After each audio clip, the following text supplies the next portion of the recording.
So, my name is Zaki. I'm a host by habit.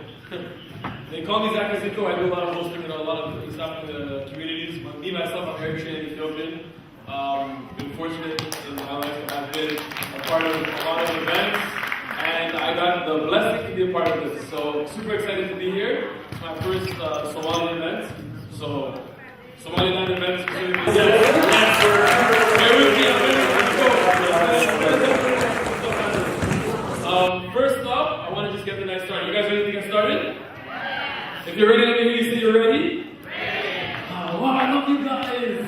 Maybe after we'll maybe travel and think about this, and you guys can come with me on my events, and you can be the audience. And good energy, I love it.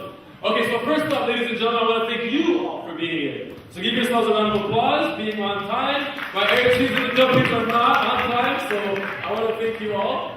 Could have been anywhere in this rainy city, but you're here with us. So, first up, I want to bring up a gentleman who's going to introduce the entire night. You're going to see a bit of him tonight. He's a great guy, great energy. I can't think of anything bad to say about him. I would if I could. Okay? I know him really well. Alhamdulillah, he's a dope guy. I want all of you to put your hands together, please, for Ayad. Okay? He was telling me some nonsense about being a little nervous. So give him all the energy you can, huh? Ayad, ladies and gentlemen.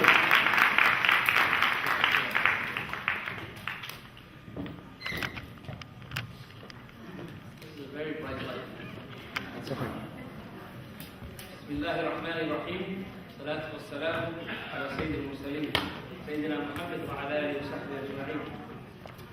Good evening, ladies and gentlemen, mesdames et messieurs, برؤية المتغيرة أيها السيدات السادة. We are gathered here this evening to honor a remarkable person, a person who has tried her whole life so that her people and nation can live in peace and prosperity. A woman of first, Lady Adna Adan.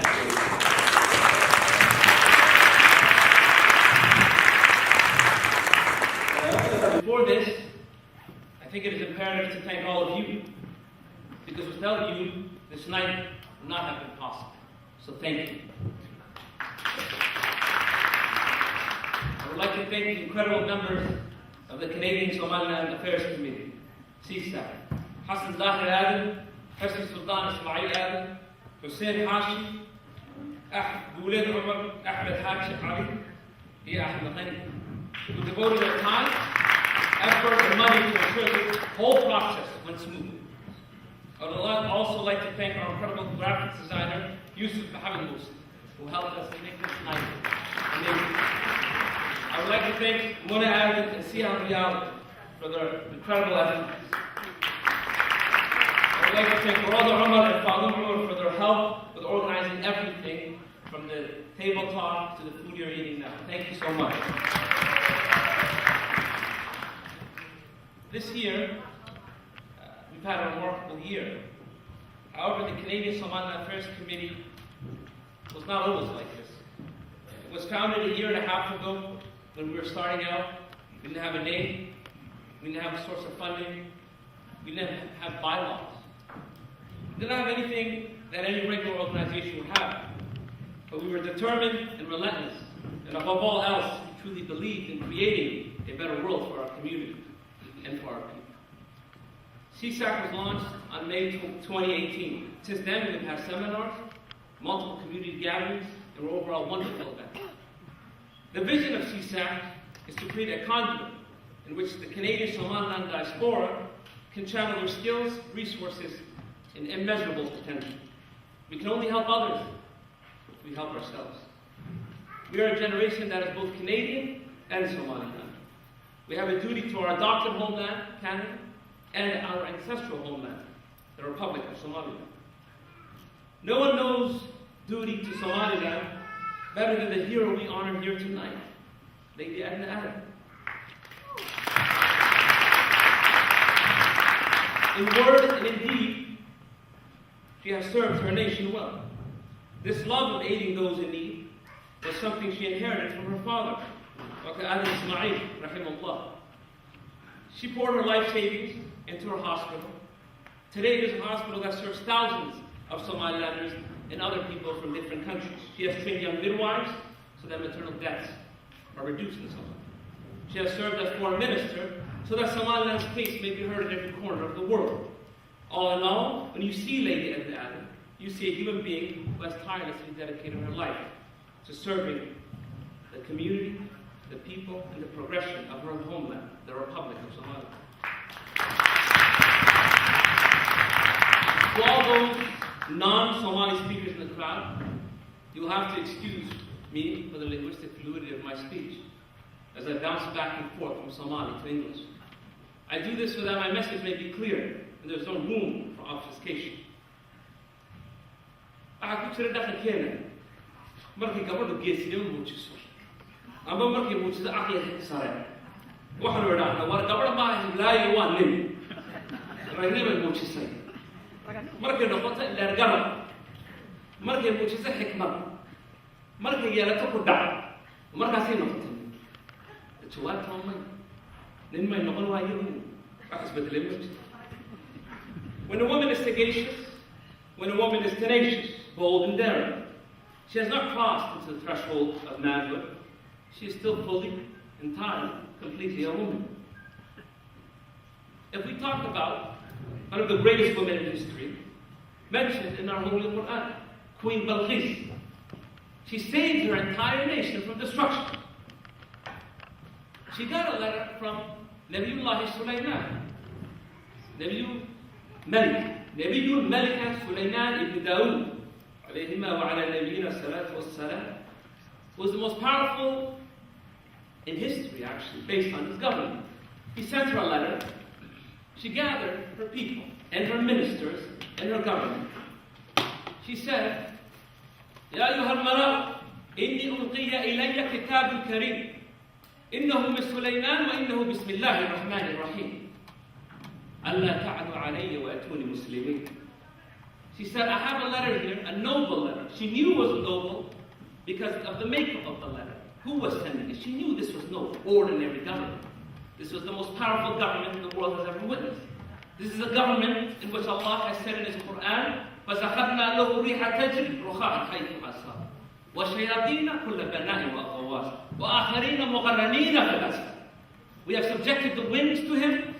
Every type of shaitan, every diver, and every builder are at beck and call. So she knew this was no regime. This was an irresistible government. So she gathered her people and told them, I have a letter, and he's saying, come to me in submission. أَلَّا تَعْلُوا عَلَيَّ وَأَتُونِي مُسْلِمِينَ. So she said, what should we do? She told her ministers, what should we do? And the ministers obviously were mostly men. So they replied as men often do reply, with force. They said, قَالُوا نَحْنُ أُولُو قُوَّةٍ وَأُولُو بَأْسٍ شَدِيدٍ. We are powerful and mighty. You make this, we are powerful. We can handle this. She knew this was no option. She chose reason over force. So she said to them a remarkable statement. She said, إِنَّ الْمُلُوكَ إِذَا دَخَلُوا قَرْيَةً أَفْسَدُوهَا وَجَعَلُوا عِزَّةَ أَهْلِهَا أَذِلَّةً كَذَلِكَ يَفْعَلُونَ. She said, truly when kings enter a town, they ruin it. They take its elite people and they humble them. And Allah confirmed her statement. كَذَلِكَ يَفْعَلُونَ. And this thus they do. She saved her people from destruction. They went and they submitted. It was her decision. It was her vision. She saved her government. She saved her people. And she was a woman. That must always be remembered.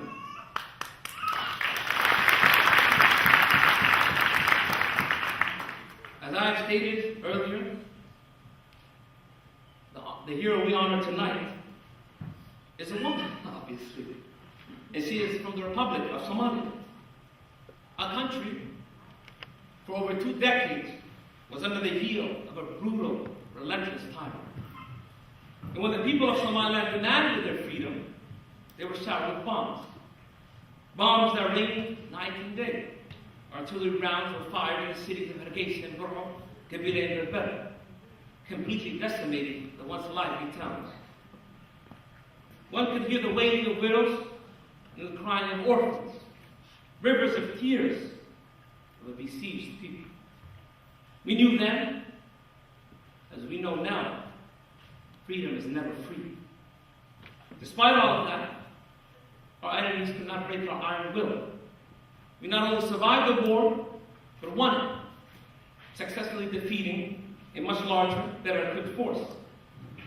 However, we know the changes brought forth by armed revolution seldom last, unless the violent storm of revolution is replaced by the serenity of reformation.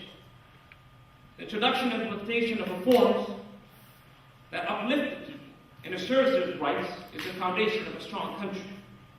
I encourage you all to tell the story of your ancestral homeland to all those who are willing to hear about it. But remember, it is interest that dictates foreign policy, not altruism. So let us show the world that what we have to offer. Let us show them our capability, not our wounds. Hello, God, how you came? We're going to شيء نوان دورنا شيء نوان ديننا شيء نوان كتب وحنا دورنا لما شكر عمي سنو شهيدكم وحنا ديننا ملح فورني يضل وحنا كتبنا وكبح سنة عبد الحشمة طرق مركا هل كابر كيسان يبريسي maanta waa aniga geedka ka baxo marka hawshu way badan tahay yaana la diidin oo laga baxsan yaana la diidin sidii aw layn hawsha mas-uuliyadda hala qaado sidii aw xallina oo dalkiisa iyo dadkiisa buu aadaa gaariga muxuu yidhi maxamed caash gaariga wuxuu yidhi raggu ka dhexeeya geed hadduu kala geeyo damac waxa isku geysan dane allow garansiinin If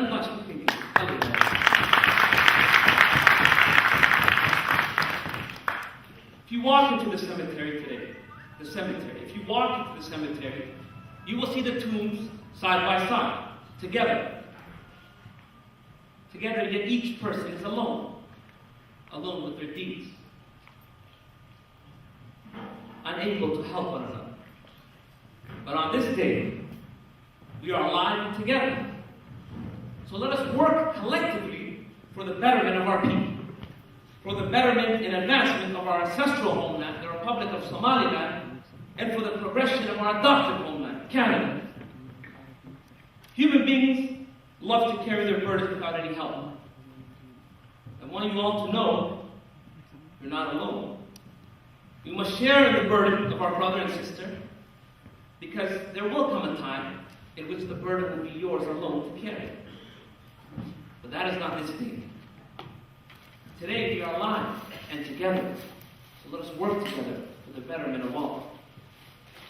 Our hero Adna Adan has faced many obstacles, but none of them deterred her. In fact, they emboldened and made her stronger. So when people tell you that you are incapable, the task is impossible, and the journey too long, you just let them know that I'm not alone. Thank you.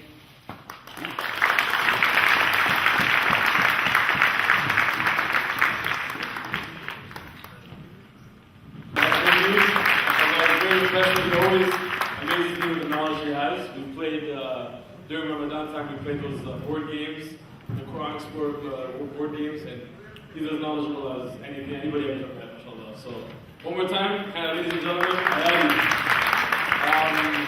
from right now, we are Muslims first, right? So we are going to go take a 15-minute break from Maghrib time.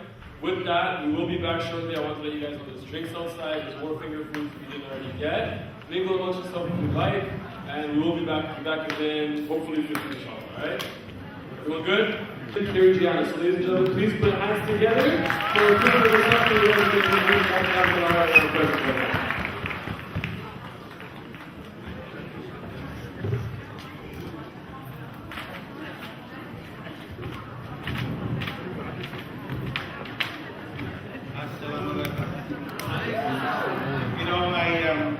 I gotta admit one thing. I got a call on my way here and they said, "Are you coming?" And I said, "Yes, I'm on my way. It's there half an hour." It was about 10 minutes ago. I figured, okay, you know what? Somali event. They say 8 o'clock, they mean 10 o'clock. And when I showed up over here tonight, you guys are all on time. I think it has to be because of Edna. I think she packed the well. Ladies and gentlemen, it's a pleasure to be with you tonight as we honored one great individual, Adna Adan Ismail. I've known Madam Edna for close to 20 years.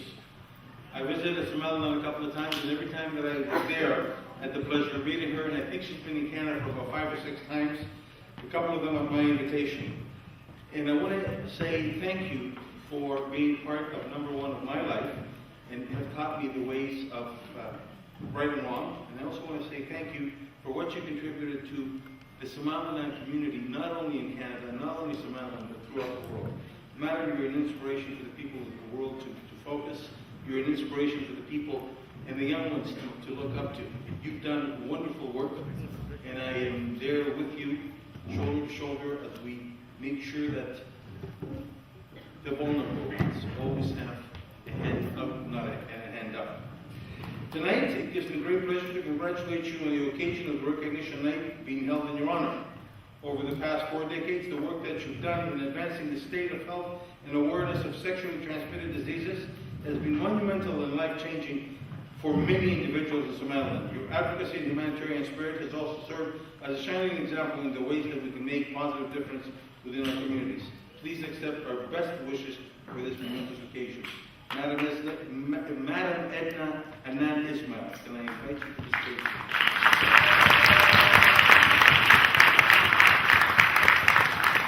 And I also have a book about our Toronto, Many Faces of Toronto, that I'm going to give to her so she'd be able to read when she's on the plane back to Somalia.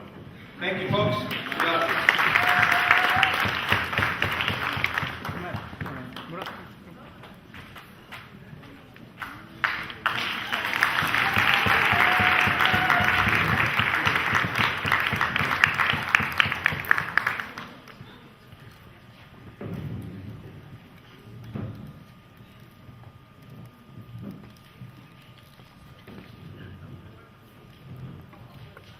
Somaliland isn't different. Okay? We could be here on time. So, please, ladies and gentlemen, help me introduce Ahmed Ghani Samatar, got you, along with Adna Adan Ismail.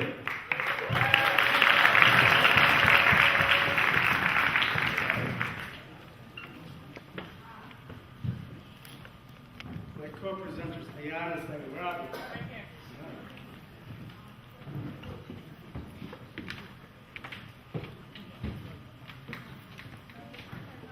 Everyone excellent. Ayan الملي يستقر الملي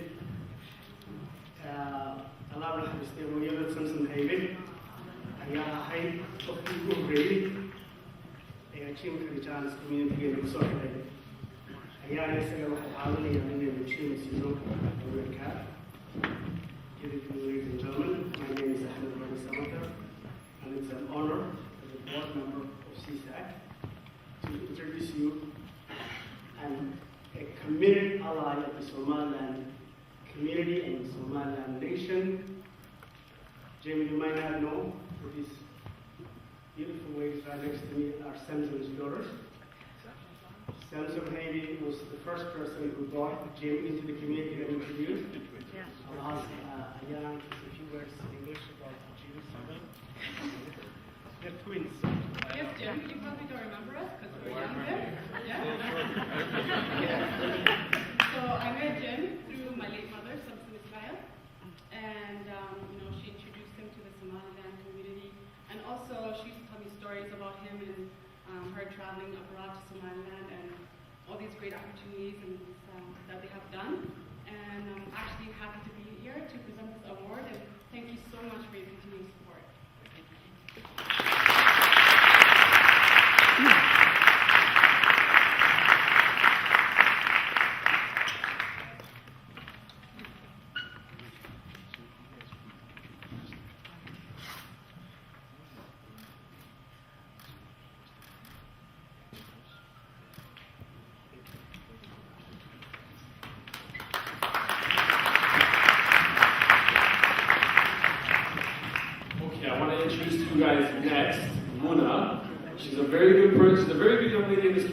very well involved, and she's going to be introducing you guys to or introducing our guest of honor to you guys, okay? So round of applause one more time, guys, for Luna.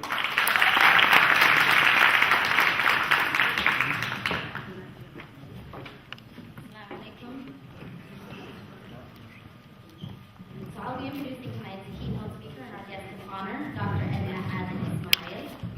I'm going to keep it short and sweet because we have a whole night ahead of us and we'll be talking in great detail about her accomplishments. Dr. Adna Adan was born in Hargeisa, the daughter of a prominent Somali medical doctor, and was trained as a nurse in the 1950s in the United Kingdom at the Borough Polytechnic, now London South Bank University. Fast forward to the present day, Dr. Adna Adan Ismail is a former politician, a diplomat, a healthcare provider, a nation builder. In short, she is a massive icon. And the legacy that she's continuing to build has transformed not only Somaliland, but the entire continent of Africa. Please put your hands together for our honoring Dr. Adna Adan Ismail.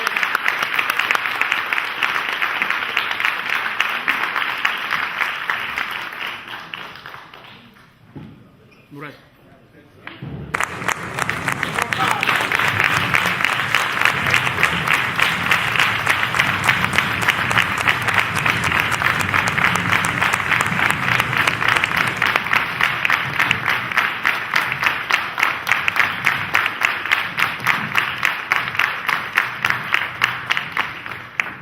Assalamu alaikum. Thank you all for being here tonight. And thank you for welcoming me one more time to your great country, Canada.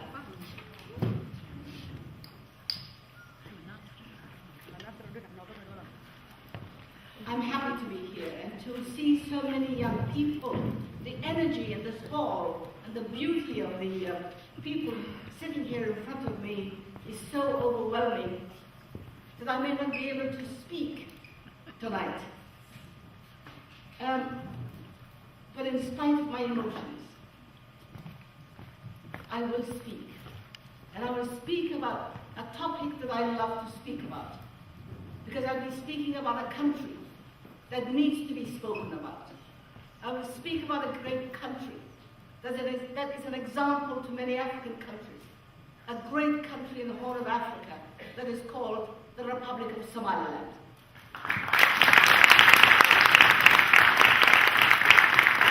I will speak about it because it needs to be spoken about. Its history has been wiped out. Its accomplishments have been overlooked. Its presence on this planet has been denied. And yet, it is a country that needs to be known. It's a country of hope. It's a country of development. It's a country that the world should be proud of. It's certainly a country that Somalilanders should be proud about.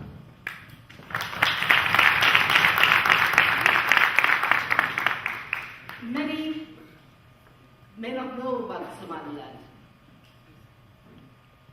They hear the word Somalia, which is a country in the Horn of Africa. But they don't know where Somaliland is, because Somaliland has been wiped off the map of the world. And for those who may not know, and for the guests who are not from Somaliland, they need to know that in the Horn of Africa, there are 3 areas where Somalis live. Because we are all Somalis. The people who live in Djibouti, and I don't have a point here, but you can see where Djibouti is. La République de Djibouti, l'ancienne côte française des Somalie, is the Republic of Djibouti. That green portion is British Somaliland Protectorate. And I would like to underline the word protectorate. Because Somaliland had a treaty of protection with Great Britain. But it was not a colony. And that has a significance that you, young people, must know. Somaliland has always been sovereign. Somaliland has always been free. Somaliland has never been a colony, has never been owned, has never been conquered, has never been bought, and therefore it cannot be sold. Somaliland, being a protectorate, next to it was La Somalia Italiana, which was an Italian colony, one of the 3 colonies that Italy had on the continent of Africa. Somalia, Eritrea, and Libya. These were the 3 Italian colonies. Inside Ethiopia, an area known as the reserve area, sometimes known as the Ogaden, and now the 5th region, or the Somali region of Ethiopia, is another portion in the Horn of Africa where Somalis live. And to the south of Somalia, the northern part of Kenya, the Northern Frontier District, or the NFD, is another Somali inhabited region. Wajir, Moyale, these are Somali inhabited areas. So there are 5 portions: Djibouti, Somaliland, Somalia, 5th region of Ethiopia, Northern Frontier District of Kenya. These are the 5 areas where Somalis live. And then, of course, there's the Somalis here, the Somalis in Minnesota, the Somalis in Britain, the Somalis in Scandinavia, and we'll talk about those later. We are all Somalis. There is no one more Somali than the other. No one needs permission from the other to call themselves Somalis. A Moroccan is an Arab. A Yemeni is an Arab. An Egyptian is an Arab. A Lebanese is an Arab. Each of those 21 Arab countries, they share ethnicity maybe, they share language, certainly share religion, but they're Arabs. And no country denies the other the identity or the privilege to call themselves an Arab. So when I call myself a Somali, I am a Somali. And I'm a very proud Somali. And I'm a Somali from Somaliland. And that's the difference. Because in each of those countries, each one lives according to how they wish to live, how they wish to run their country. They have a culture. The Mauritanian has a culture. The Yemeni has a culture. Each is proud of its own culture. So there are similarities and differences. Similarities because Somalis look alike, or at least the people of Somaliland, we all look alike. Some are old, yes, some are young and beautiful. But we look alike. You can pretty much tell that that's a Somali person.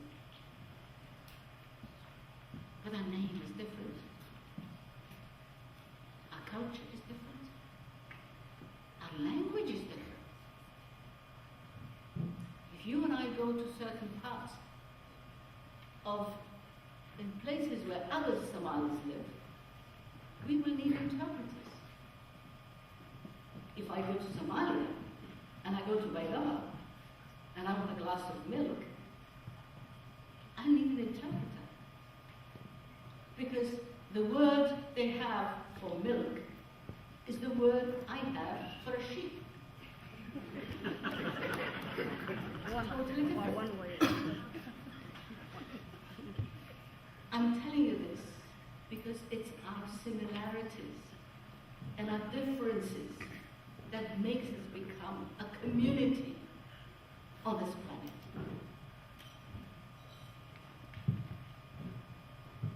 Now, I need help. Now, if I had a pointer, I'd be able to switch. So who's going to do that for me? Thank you. And I just want to show you these pictures because sometimes it's good to remember history, remember the pomp and the pageantry, the warm welcome we had on the west lawn of the White House by President Johnson in 1968, flown in with a presidential helicopter, flown out on Air Force One, the banquet, the next slide, the banquet, the gowns, the sequins, the jewels, the warm welcome, the President of the United States, the Vice President of the United States, and guests.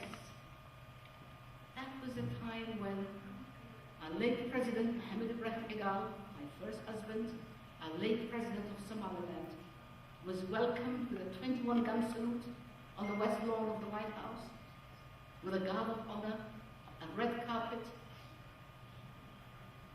and where a young 29, 30-year-old wife of that Prime Minister, who was not even trained,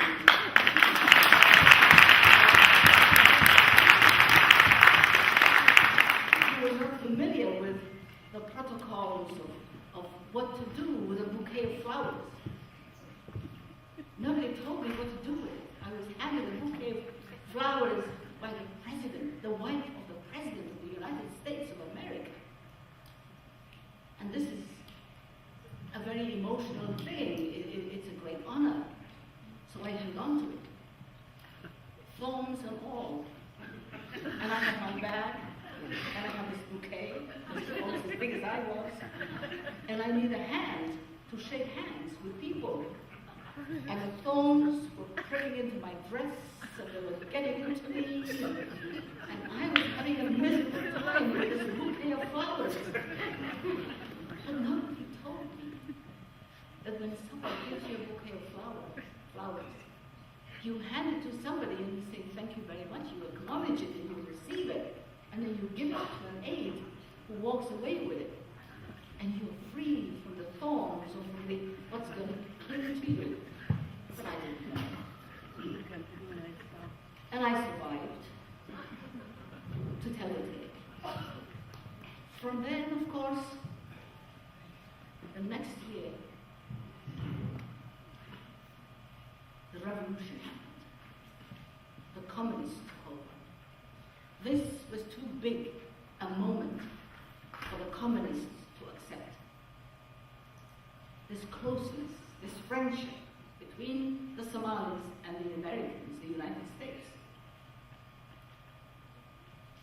caused a great movement from the East, from the communist nations, to win over and groom certain military people to the point where there was a military group. They assassinated the president, Allah yarhamu, Ali Shabak. They shot him and staged a coup and toppled the civilian government that was in place at the time. And the 21st of October, 1969, was the last time that there was democracy in Somalia. That was a time when the democratically elected government of Somalia was overthrown. Next slide. And then, of course, the gifts, the Russian gifts flowed in. The tanks, the MiGs, the bombs, the bazookas, the Kalashnikovs. Thank you. Is the clicker?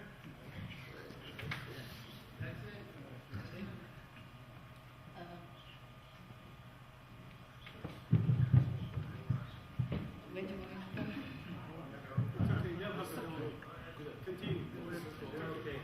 If I had a thing here, I'd be able to do it. So maybe-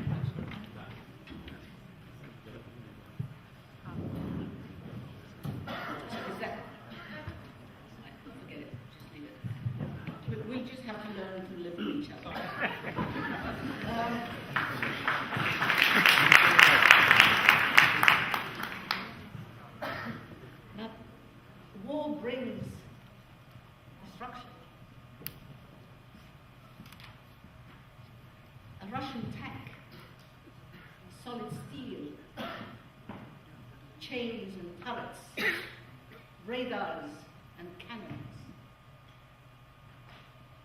were gifts that were given to the Somalis by the thousands. A tank, a military tank, costs anything up to 10 million US dollars. 10 million US dollars is 20 hospitals like the one I built. They wouldn't give you a hospital. They'll give you a tank. And they'll give you 10. And they'll give you 20 and 50 and 100.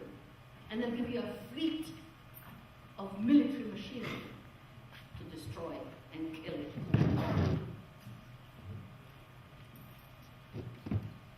Next slide, please.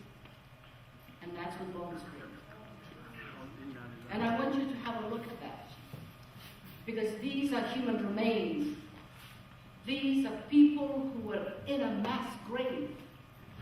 From the mass graves that were discovered in '96. The remains of civilians,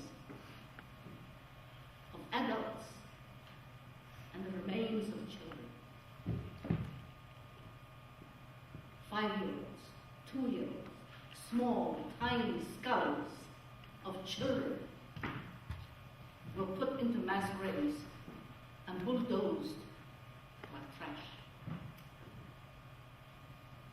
And 26 or 27 mass graves have been discovered and catalogued by the United Nations Forensic Department. And even though the United Nations denies that there have been atrocities in Somaliland, this is the proof. And if killing 2-year-olds and 5-year-olds and putting them into mass graves is not an atrocity, then I don't know what is.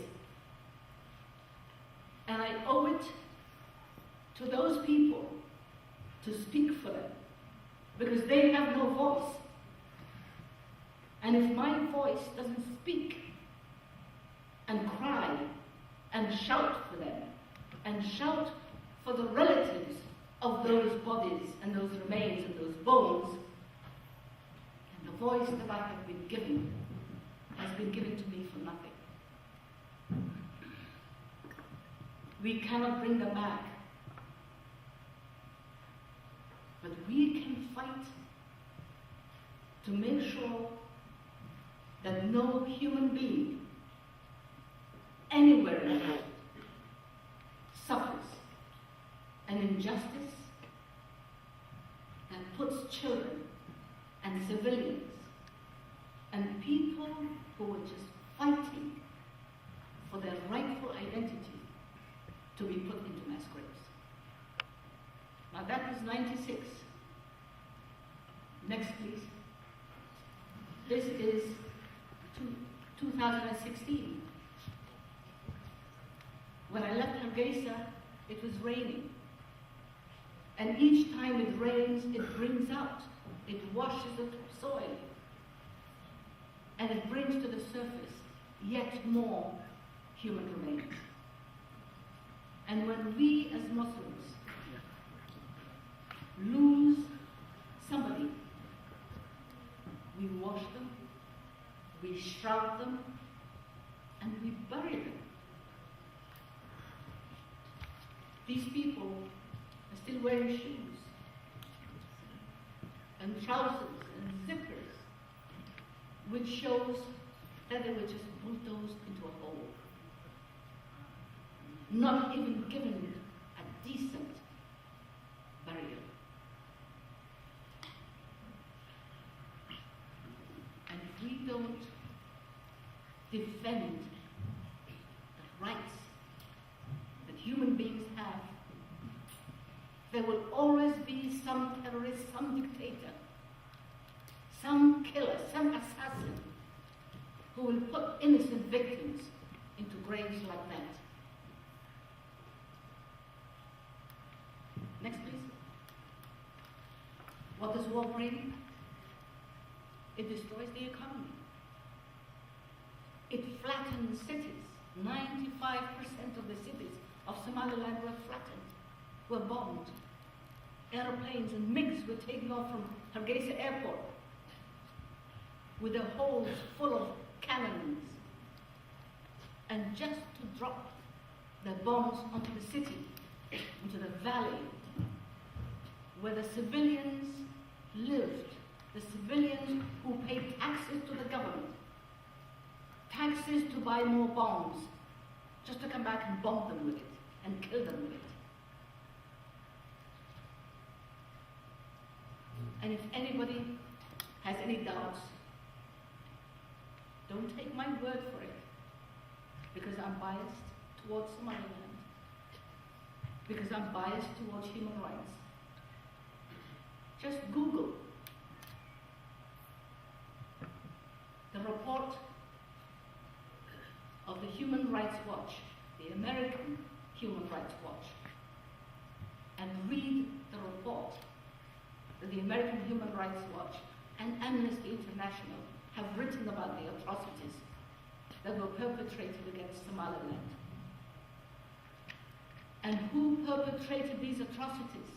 Not people who came from other continents. They were perpetrated by people who looked like us and who claimed to be our brothers and our neighbors. There were bombs and planes and tanks sent by Siad Barkhandi's troops, sent by the most powerful army in Africa, was sent to crush civilians and civilian dwellings and schools and homes and houses and hospitals and mosques and streets and shops, just because they call themselves the people of Somaliland. And that word Somaliland is not a word we gave ourselves. We did not just wake up one day and say, we're just going to call ourselves Somaliland. That is a name we were given, and we had when Britain came to us in 1883, before I was born, definitely. The name that was given to us in 1883, British Somaliland. It's a name that has been with us for over 150 years. It's a name we love. It's the name these people died for. And when people are punished for calling themselves by their right name, that is the limit of denial of that person's human rights. If your name is Ali or Muhammad, it is your right to call yourself by your rightful name. It does not give me permission to punish you for calling yourself by your right name. Of course, when war happens, and even before war took place, our people were denied care. Our schools were bombed and closed. Our teachers were killed. Our people fled. Our children were not immunized. Our sick had nobody to care for them. Women would deliver wherever they were, like animals. And if they were lucky, they'd be delivered by a grandmother or a neighbor, or sometimes a daughter.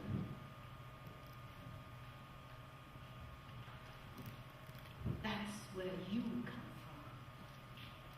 from. That's what brought you here. That's what brought your parents here. To escape with you, or to escape from the bombs. And you were saved because you were lucky. You were no better than the ones who were in the mass graves. Your bones could have been there. And I'm sure many of your relatives' bones are among the pictures we showed you. You survived, and you crossed continents and oceans, and you came to a great country, Canada. A country where you have been given shelter, you've been protected, you've been given an education, you've been given social support, You have been brought. You were thirsty for knowledge. You were brought to a well that was brilliant with knowledge and opportunities for you to better yourselves. The best system of education is within reach to you. You can learn the best profession in the world. You can come back and help the world, whether it's in Canada, or in Somaliland, or Somalia, or anywhere. And one of the messages I'm going to leave with you is grasp that opportunity. Learn what is good. Guide our young people away from gangs and knives and killings and drugs and violence. It's not only killing our children, but it's killing our reputation. Somalilanders were not known for violence. Somalilanders were not known for rape. Now leave it. It's my tree, leave it. Reminding me of the crack and galore or something.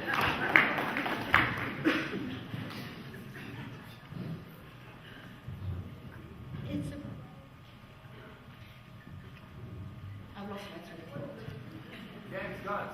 Gangs. Shock. Pain. Not only for the parents, but for all of us. Because this is alien. We never had gangs. Girls were never raped. Girls would go and look after their sheep in the middle of nowhere, and they wouldn't be touched, and they wouldn't be harmed. And when somebody would say, "Are you sending a girl out in the middle of the night to go and buy sugar or milk or whatever?" And she said, "What is going to happen to her? Just being a girl is a guarantee in itself that no harm will come to her." And I want you to bring that tradition back to our people, the beautiful tradition that we have of protecting the weak and respecting each other and respecting yourself, and be proud of who you are and have something to live for, which is honorable, which is good, which is clean, which your family can be proud of. Enough of our children have died. And if you have energy to spare, use it to better yourself. If you want money, don't peddle things because they bring you a quick cash. But you're peddling something which is haram, something which is going to harm somebody. And that money you get from selling drugs or whatever is not going to bring you any good. You're going to suffer from it. And I want our young people to turn that energy into a positive direction. Learn skills, learn trades, learn languages, learn professions, and bring that Somali culture back of hair and shawd and hele. It hurts me when I see how long a mother labors to put a child to this world. It hurts to see a woman carry a baby for 9 months and go into labor and push and eventually put a baby to this world. And when that child is 15 or 16 or 17, some cruel animal stabs him with a knife and takes that life away for no good reason that we know of.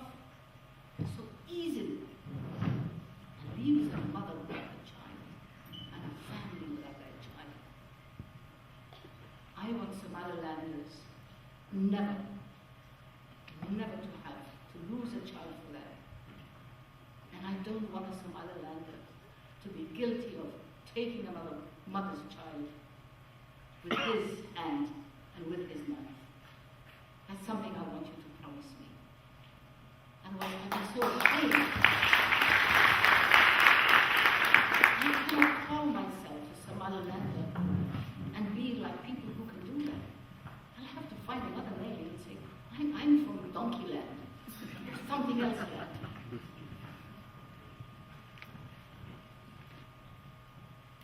Next, please. And of course, when there are no schools, what happens? I know many of you learned to read and write after the war, when Somalilanders freed Somaliland and the troops of Somalia. I know that many teachers started teaching children to read and write. Not in schools, because we had no schools. There were no buildings. But in the shade of a tree like this one. And they had no laptops or whiteboard or tablets or pencils or paper. All they had was the shade of that tree, a teacher who had some experience in teaching or who had some literacy, and they had sand. And the kids had fingers. And that's how the children of Somaliland in 91 and 92 and 93 were taught to read on sand, like kids do on the beach. And that's how they learned their alphabet. And that's how they learned their numeracy. And each child would bring 10 pebbles to school so they could be taught division, subtraction, multiplication. You have 10 little stones, I take 2 from you, how many do you have left? That's how our kids learn to read and write. And I'm sure that among you, there are some who learn to read and write on sand. Any of you who are 32 or 34-year-olds were probably those kids and who eventually found needle cans and took needle cans to the shade of a tree to sit on. That's where we brought Somaliland from. We inherited a country that was level to the ground, and we inherited a country that had no teachers and schools. And we have today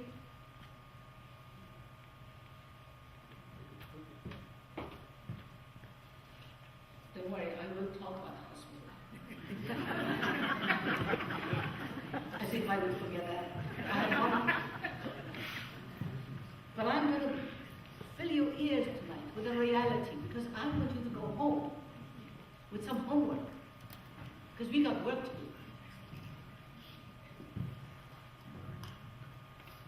Those children who learn to read and write like that are today doctors and engineers and teachers. They're the ones who are in our civil service today. I have women who have trained in my hospital who today are surgeons.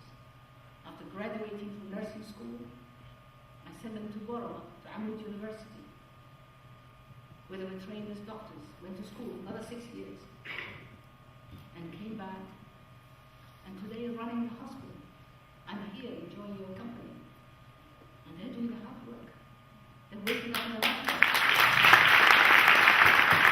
They're covering the needles. They're helping that little premature baby to breathe.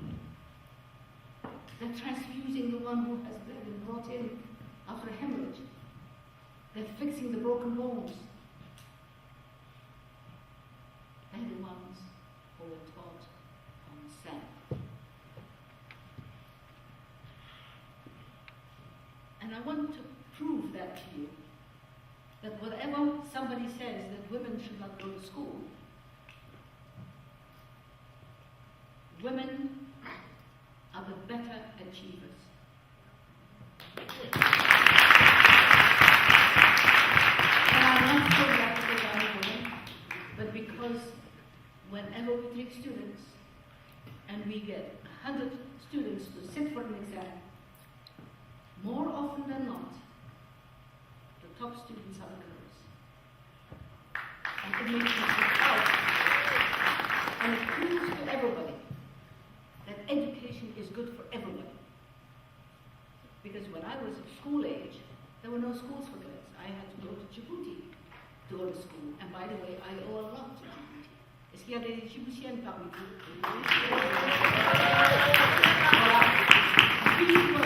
La République de Djibouti. I went to school there because there were no schools for girls. Girls were not good enough to waste time on teaching them to read and write. But alhamdulillah, there was a country called Djibouti that gave me that taught me to read, gave me an education, gave me a foundation upon which I could build whatever else I was able to do after that. Next, please. Of course, maternal mortality is high. Infant mortality is high.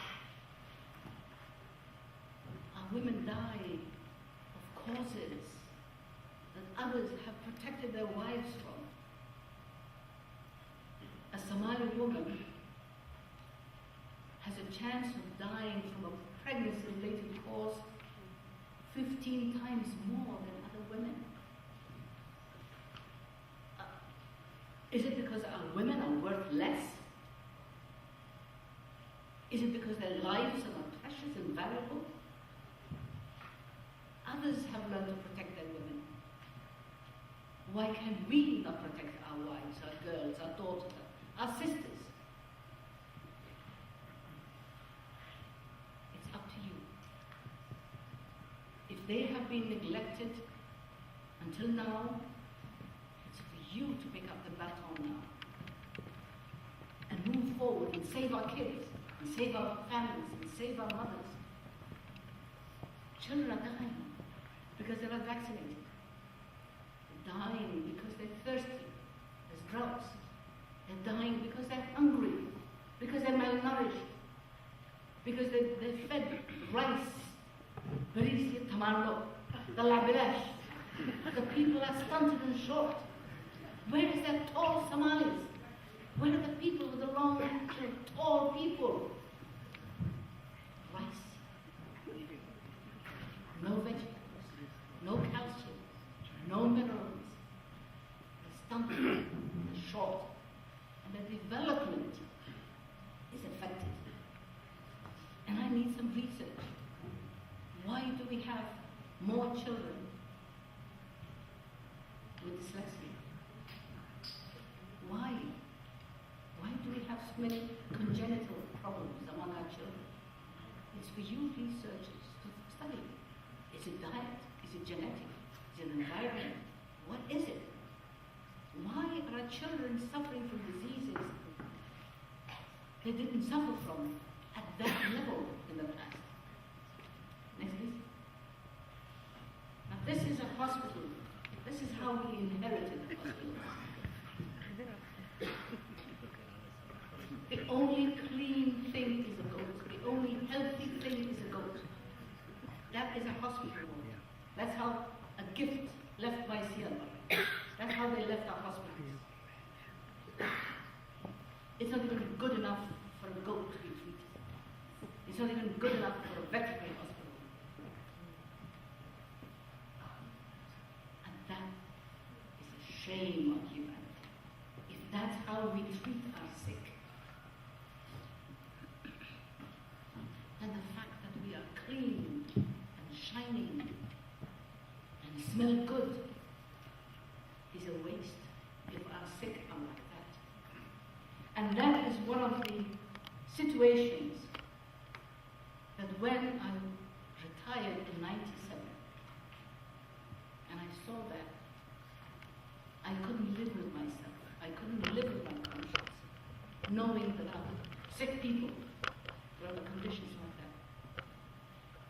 When funds had been wasted on me to train me in nursing, in midwifery, in public health, when I had been the World Health Organization regional advisor on nursing and midwifery, and my own people were like, I couldn't live with myself. Worrying about my designer bag and my designer blouse and my car was this make and this year, and that's how people. I said, Edna, shame on you.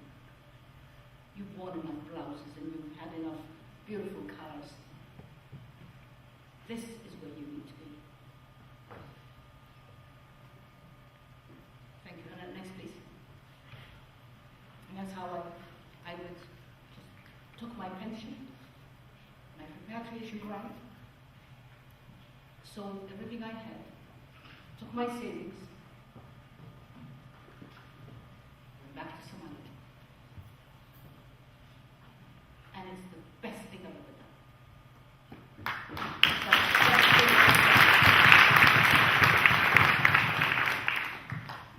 When I had jewelry, I never used to wear them. They were always in a cupboard or safety deposit or in a bank, or I had to remember the safety number or whatever. It was such a bother, and I was always worrying about my keys. And I sold my jewelry, and I used them to buy toilets and pipes and wash basins and sinks. And I used my jewelry several times a day, and so do thousands and hundreds of other people. When I need something shiny, I just go to the nearest market. Any flea market will have these things, and I say, oh, like £2, too much. Get me something cheaper, £1. There's always a gypsy market, there's always some trinket somewhere. Why not? It's my decision. And if anybody doesn't like my paper beads, tough luck. Get your own angles. You must have a decision to fulfill what you want to do, what you think is right. Don't do things because it's a fashion. This is what everybody else is doing. Do what you think is right. Do what you are comfortable and happy with. I don't think there's anybody happier than me in this world today.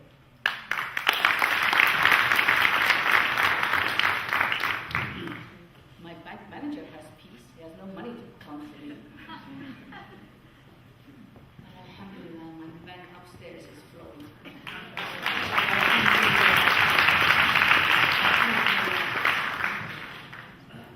So I went home and started to build a house.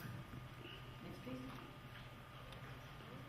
On that site, which was once a killing ground, I know many of you know it. Flick, flick, flick.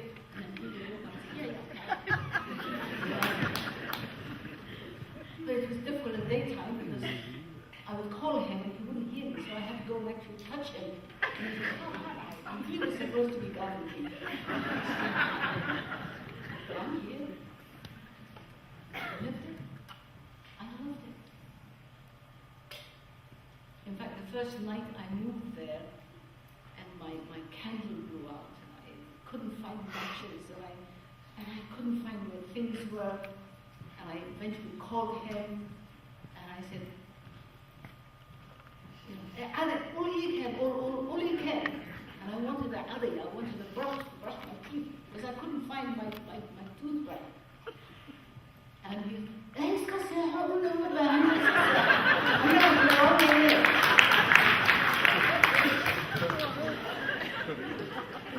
just goes, you don't need a stick, you know, I'm protecting you, just go to sleep. No, I need a stick, I need to brush my teeth. That's how I live it. That's how I live it. I still have no air conditioning. I don't have a fan in my office. living room because I have guests. But I don't need it. My first office was the shade of a tree. Get away. When they were building the hospital, get away tree was my office. I took many decisions under that get away tree, sitting on cement blocks. And I would receive people say, no, it's not the company, it's not the That's what he said.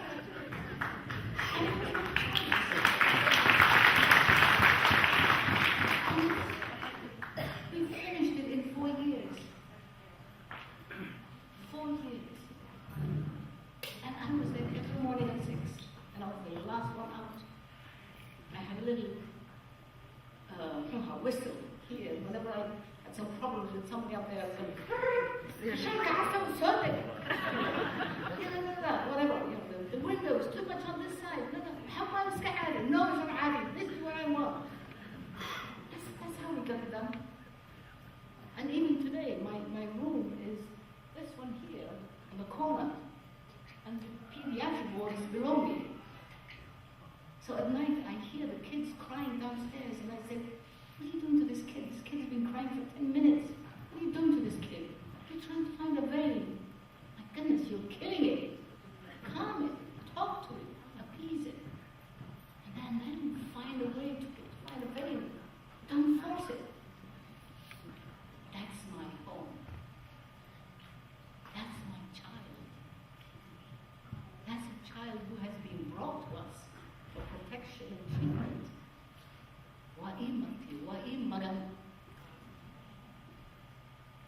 And I say, Alhamdulillah, if we can look after that child the way Subhanahu wa Ta'ala Rabbana would want us to look after that child, then we have done our duty.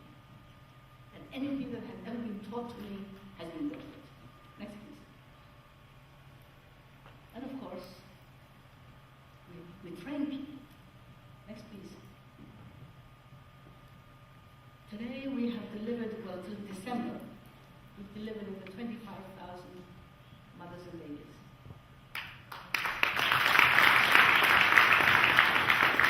And alhamdulillah, we have reduced maternal mortality to less than a fifth of the national average.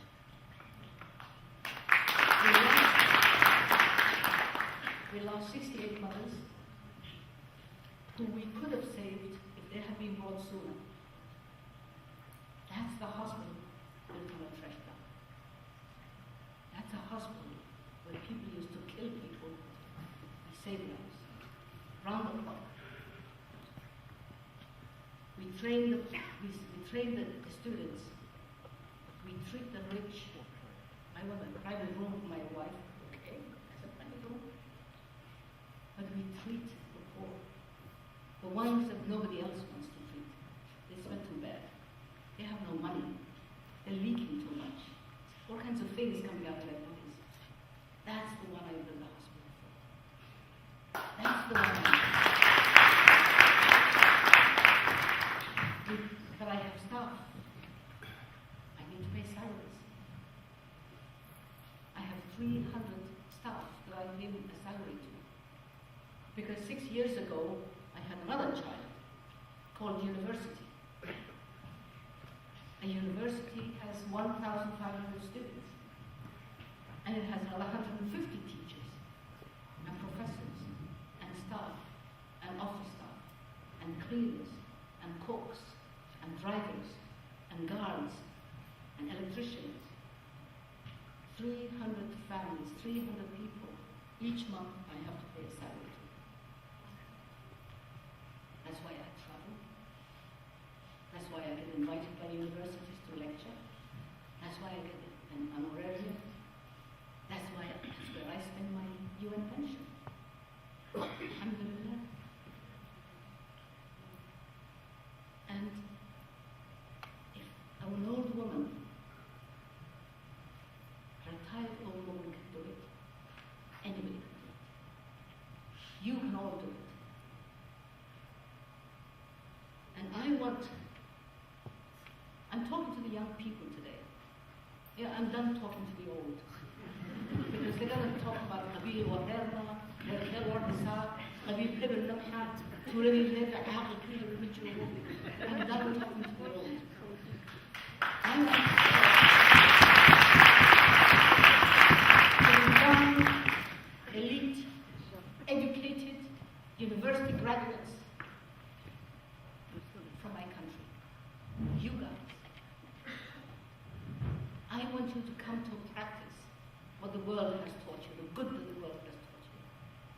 I know I'm going to steal the young lady who is here because she's done epidemiology and she's a great manager, so I'm going to steal her when I go back. You guys search my bags when I go out. But that's what you have been trained for. That's why you have been spared. And forget about Rev Hibble and Clan Hibble. We are on the same boat.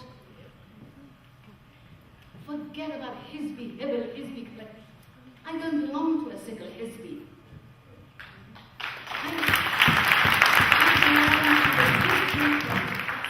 Somaliland. I'm not Premier, I'm not Wardani, I'm not Wardani, I'm not anybody else. I'm Adna, a Somalilander, and I love my country. And whoever is doing good for my country, I will work with. So forget about clans. Clan is an address. I'm in Scarborough, or I'm in Bay, whatever, or something. That's an address. It doesn't mean that the Scarborough people should be fighting with the people in the Bay area or something. No. It's an address. A clan is an address.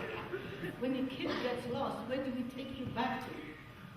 Take me back to that village. Or take me to somebody of rare ability who will take me back to my parents, to my family. Where do these camels come from? They've wandered into our land.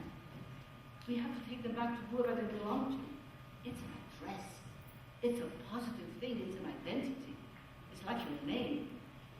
But it shouldn't be something that destroys your link to each other. It should be a positive thing. And you should belong to that great, bigger family of Somalilanders. You can't do it. It's for all of us. And we should all work together. And I applaud the young people in the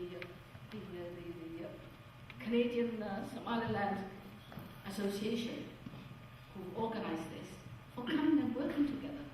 People of different clans and different backgrounds who felt the pain and they felt that there was a void, there was a vacuum. And thank you for filling that. And I want you to work together. And I want you to work together across, not only Canada, but across the world. Across the world, across borders. There's thousands and hundreds and thousands of us scattered all over the world. And each one worrying about what does Red Hill get? Why does Red Hill not get this? Forget it. Move forward. Grow out of it. You're educated. Use your talent. And don't let technology destroy you. The Facebooks and the Twitters and the what have you. Let it be something that brings good things to you. Brings you together. Not pull you apart. Next please. We have volunteers. By the way, I get volunteers who work with me. Right now, there's 2 Norwegian doctors working in my hospital. There's 2 Americans, a pediatrician, a nurse, a midwife, a British surgeon, an Australian. Paula just left a couple of days before I left. Judith a little bit before her. Another one is going there in a few days' time. I get volunteers who come out and help me teach, and help me train, and teach English, if nothing else, or the professions that they belong to. I seldom see Somaliland young girls or boys. Come out. Test us out. Try us out. Get to know the country your parents came from. You may have a Norwegian passport, but you still don't have blue eyes.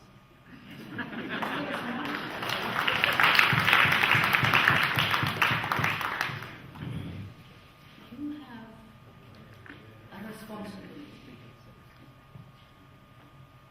to yourself, to your family, You need to give something back. You have been spared for a reason. As I was saying last night, don't say, oh, I can't build that. I couldn't build that when I was your age. But go back, go home, find out the house that your parents lived in. Find out where your grandparents are now. And if you were born there or you were there as a kid, go around and within a radius of 10 kilometers, you'll find a school, you'll find a mar'ana, you'll find a dispensary, and go and have a look. Do the girls have a toilet? Most schools do not. Somehow men don't know that we have kidneys.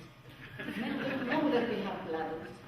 Just because they can go and plant on a tree and water it. Girls need toilets. They need privacy. They need dignity.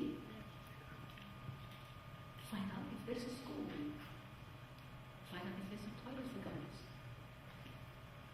Find out if the classroom is leaking, if the corrugated iron is rusty, or has been blown away by the wind, and there's a gap in the ceiling, and the sun comes in, and the rain comes in. One corrugated iron sheet costs $18. A couple of those, 30-something. Maybe $5 or something for nails and whatever. $10 for the laborer, for the laborer, the carpenter. For less than $50, you fix a classroom. And the kids there will remember you. Say, oh, we're in the class, the one that was arranged the other day by the girl who came from Canada. You will get on their map. You will become a role model for those kids. Because they want to touch you. Are you real? You felt their need? You gave them something? They will admire you because there's so few of you doing that. You fix a toilet, a couple of $100. You fix a door so the girls have a privacy, the kind of privacy you and I need when we go to the bathroom. Give them books. Talk to them. Love the kids. Touch their heads. Tell them a story. Show them affection. And one of the things that we do now is, I'm someone who's always tried to have babies and never had them. So I love kids.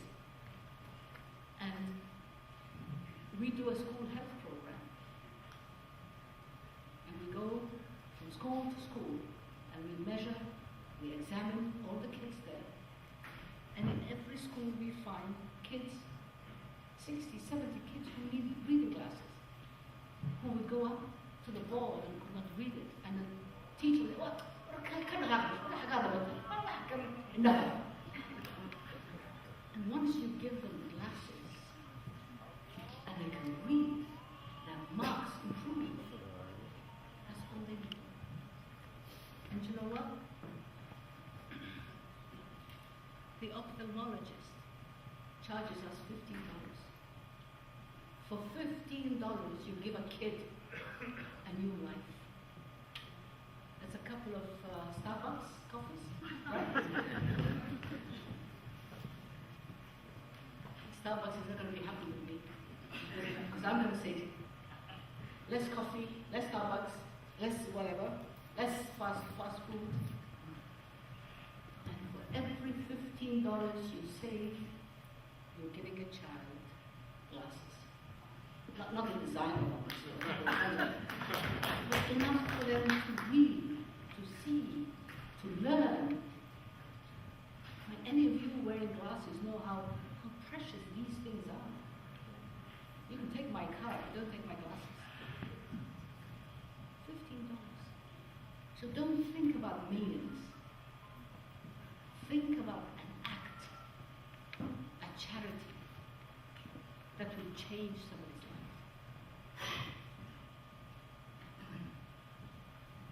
when we do these school health programs, and we give them some dry rations and stuff like that, more than what we give them, the kids love us, the interaction.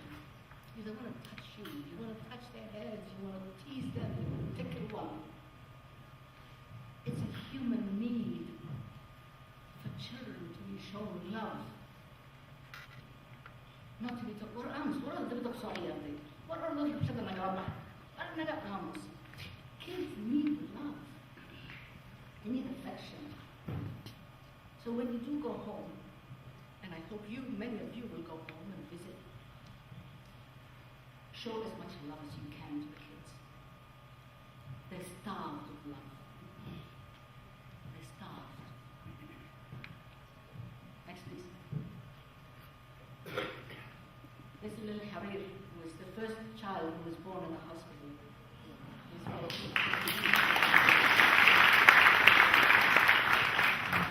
And his name is Harir, not Harir over there.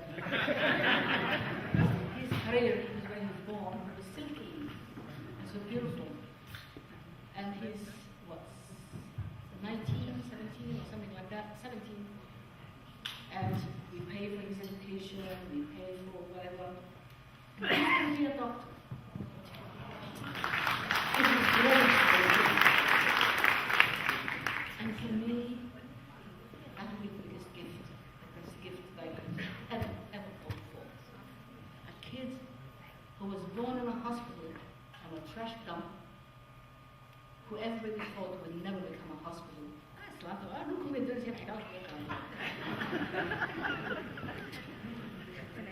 To become a doctor and one day save lives on that site, that would be the biggest gift. And if I leave before you, and I'm sure I will live before many, many, many of you, make sure it happens. Give that kid a chance.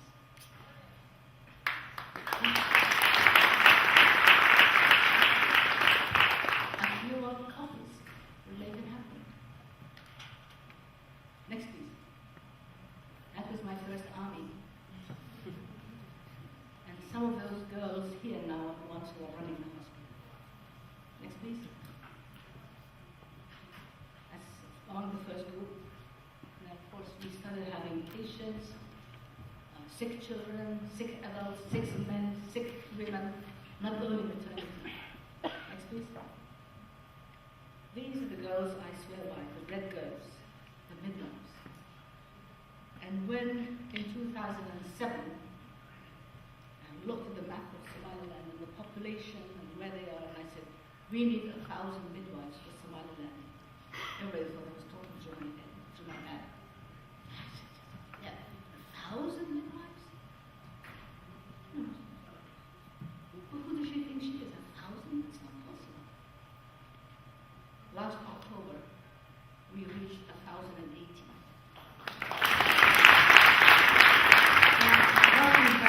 Now, there's about another 60 graduating this year. And there's more graduating from Bra, there's more graduating from Borno, there's more graduating from Berbera, there's more graduating from Erigao, and there's more graduating from Gabila, Somaliland. This is our training school in Gabila. Next, please. This is our training school in Berbera. And in Berbera, we're training 40 nurses, male and female. The staff who will work in the hospital that is being built by the Emirates. So when that hospital will become finished, we will have 4 trained nurses who will be ready to work in the hospital. And it's very special to me, because that's the hospital where my father worked. And Berbera is where my family lost my other brother, because my mother delivered at home and the midwife took him and he fell on his head and died. Incompetence. So for me to be training midwives in Berbera so that no family will lose a child through incompetence is alhamdulillah. Next please. And of course we fight, and we're all families here. You all have wives, and you all have daughters. You all have sisters. And I want us all to come together to fight the injustice that mutilates our little girls. Our 7-year-old girls, our daughters who have survived measles, whooping cough, diarrhea and vomiting, who were not bitten by a snake or eaten up by a hyena,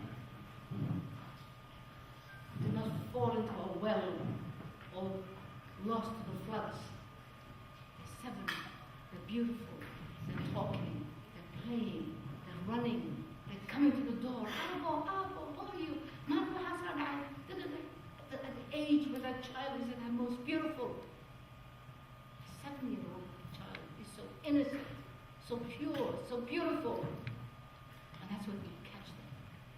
And we give an old woman money, and we say, pull her legs apart and cut away her flesh. All in the name of tradition, because our religion, Islam, forbids it. And I want you to join that fight also.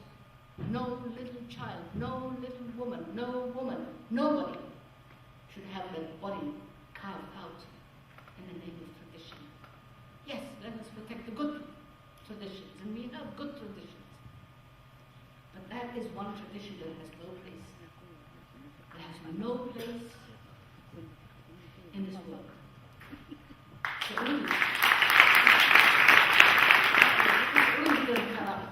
they all come back from Mecca and Medina from pilgrimage. Saudis don't cut up their daughters. Are we a different kind of Muslims? And this little 7-year-old girl, 10 years or 12 years later, is going to have to deliver a baby through a part of her body that we have damaged so much that we'll have to cut and open and stretch to get a baby out. Is that right? I don't think so. I think it's cruelty. And we must join that fight and protect our children.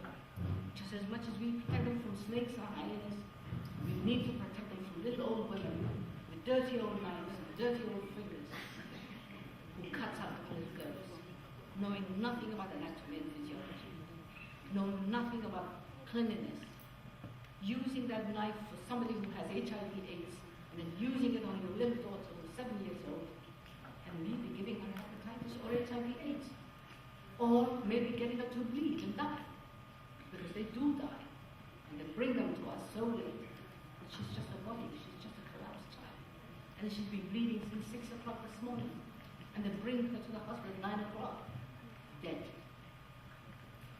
Why? Wrong.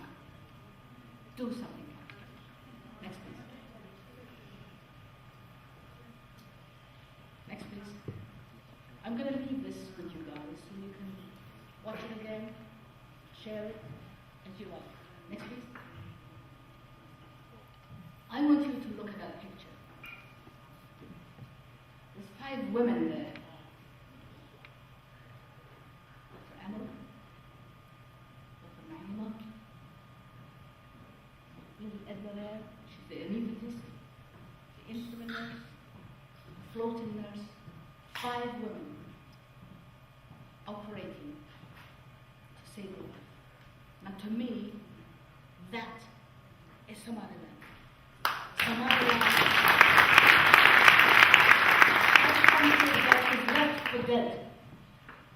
That country whose daughters were denied education, today have scientists and doctors and surgeons and pediatricians and engineers and lawyers. There's a Somaliland Women Lawyers Association. Did you know that? Somaliland Women Doctors Association. Did you know that? Somaliland Women Engineers. Did you know that? That's Somaliland. Just because you're not recognized by the ignorant world that refuses to recognize your country, don't believe you don't exist. Let them prove that.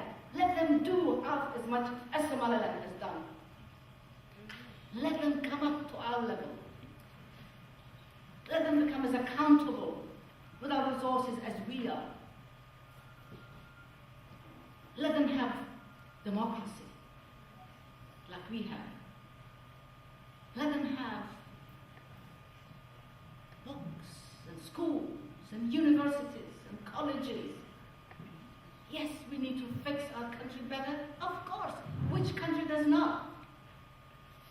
The richest country in the world needs fixing. There's always things to fix. The road to development is always under construction. As an old saying, every country has things to fix. And we have more to fix than others because more destruction has happened to us.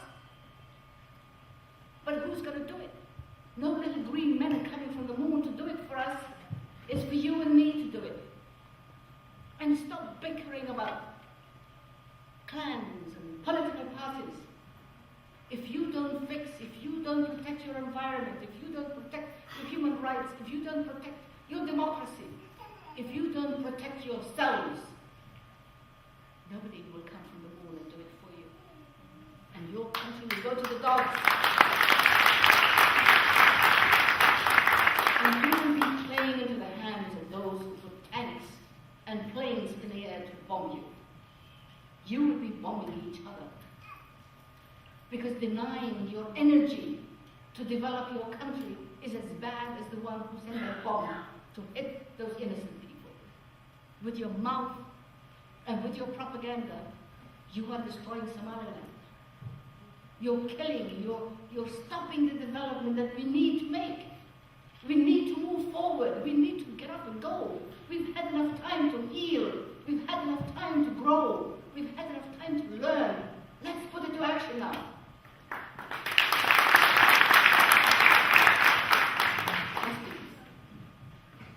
Next. And we don't discriminate against men. Because to us men are precious as well. That our brothers, our husbands, our sons, our grandfathers, we love them and we care for them with dignity. Next, please. Can you imagine being 22 years old and born with a deformity like that? Where everybody's going to go, oh, what's he for? Oh, what are Can you imagine? Today, she's a beautiful woman.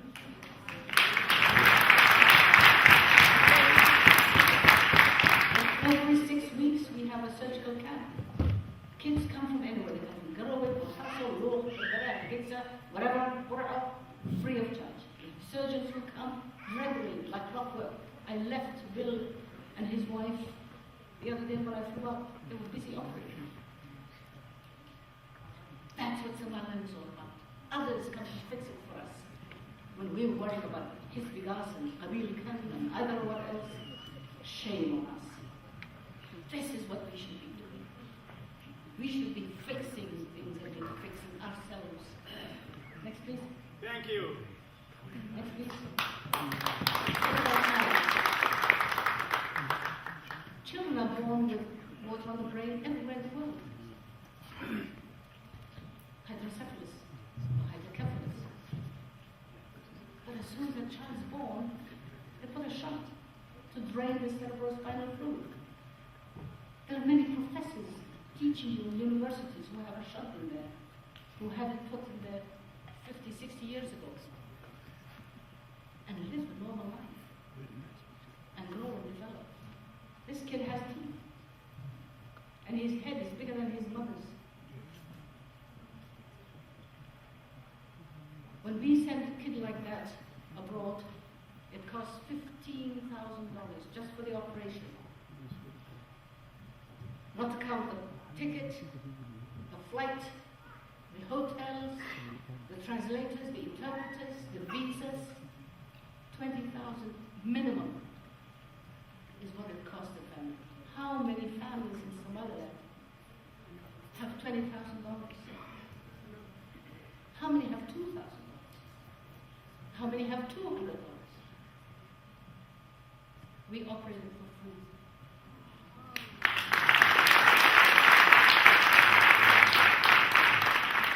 And a few years ago, Dr. Shukri, who was the one who was trained, the expert, and we get patients from anywhere. And I took her to Washington, D.C. the American College of Surgeons. And she made a presentation about, the children in the shunts. And this is it's too good to be true. A Somali girl in Somaliland is inserting shunts. This we gotta see. So somebody went up to her and said, after she came down from the podium, and said, "Oh, that was a very interesting presentation. Where were you trained?" I said, "Somaliland." "Oh, okay. And where were you trained to insert the shunts?" "In Somaliland." "Where else?" "All in Somaliland." And then he said, "Would you like to come to the Mayo Clinic in Jacksonville, Florida, as our guest for 2 months and show us how you do it?" He wants to trip you. See, he wants to see that maybe she was just talking about something she picked up in a textbook. And she said, "Yeah, well, my boss is over there. Go and talk to her." And yeah, so they came to me and said, "Do you mind if I invite this doctor to come to us to Florida?" And I said, "Well, yes, provided she comes back. Because if I lose her, I lose the best." And he said, "No, she will come back." And they invited her for 2 months. They paid for her flight, accommodation, and everything. And a couple of days later, I called, and just to see how, this is the first time she's going to the West. And, I'm apart, from the time when she's with me, and we just go to a conference and come back. But she's going to be in a working environment, and she's going to be in an operating theater, and she's going to be in a Mayo Clinic, for goodness sakes. And I called her and I said, "Well, it's going on. How? I'm too busy. I'm too busy. I have at least 12 hours of surgery every day." That's a girl from Somaliland. She was proud that she could work for 12 hours. That's who I want you to be. Proud of how much you can do. Not look for how little you can do. Next, please. This is a kid from Erigano in Holland. Painful kid, burned everywhere. My God. No skin left and couldn't swallow, couldn't close her mouth, couldn't drink. The poor kid and the pain and the contractions and so on. And we found a little skin somewhere in the next place. And we were able to release her leg. And to me, that is the most beautiful girl in the world. So I'm going to leave you with several messages. I hope you've picked up messages the last hour. Have I been speaking for an hour? I don't believe it. You're watching. We're wanting more. There's a lot that needs doing. And there's a lot you can do. And there's a lot we need to find partners to help us do it better. But I want you to take that challenge. I don't want to have to come back and haunt you from the next world and say, you haven't done my promise. You come from a great country. Be proud of who you are. Call your country by its rightful name. I'm not down there you're not Rohoi or anything. You're Somalilander, for goodness sake.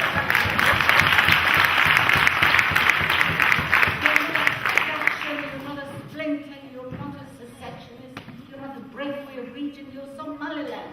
You're older, you're more senior. And if you're not recognized, it's the world's loss.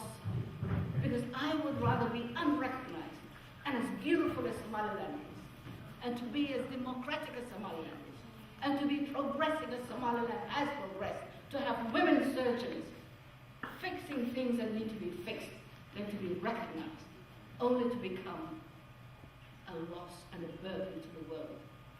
Somalia has more money. Somalia steals more. They still send me their kids to treat. With all the billions and the rivers of money that flows in Somalia, they still come to poor Somaliland, unrecognized Somaliland, to fix their sick, to fix their problems.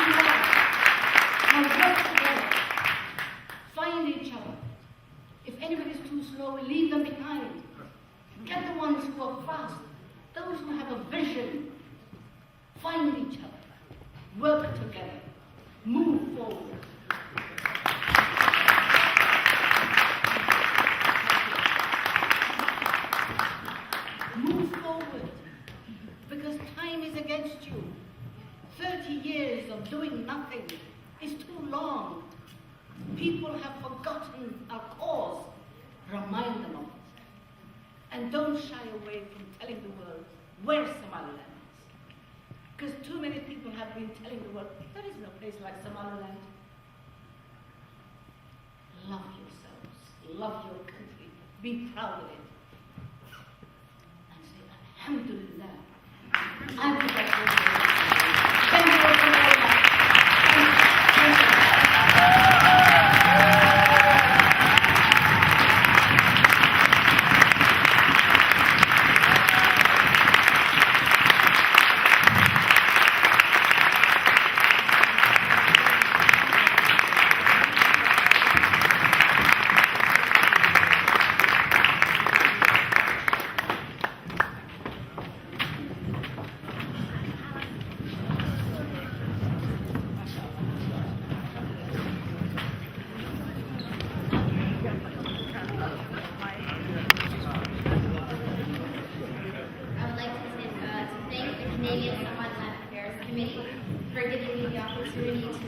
Honor one of the most iconic figures in the history of our nation, Dr. Adna Adan Ismail. There are no comparisons that can be made. She is a unique figure, one that looms large in the minds and hearts of many, including my own. Adna was the first technically trained nurse midwife in Somaliland. She continued in a public service as the highest-ranking World Health Organization official in the Horn of Africa region. Like many patriots, she committed herself to the nation-building process in Somaliland after the Civil War. She later served as the country's first female foreign minister. Her work galvanized the public and solidified our presence on the world stage. She spoke boldly on our behalf, in spite of those who would wish to see us silenced. Having witnessed the conditions of post-conflict healthcare system that was in shambles, she opened Somaliland's first maternity hospital to help the most vulnerable, our women and our children. To date, approximately 25,000 infants have been delivered, and treatment has been provided to nearly 30,000 patients in general care. She has trained countless nurses and over 1,000 midwives who currently serve in communities across Somaliland. She has been recognized globally for her efforts with an honorary doctoral degree from Clark University in Massachusetts and was made an honorary fellow of Cardiff University School of Nursing in Wales in 2008. In 2010, she received the French Legion of Honor.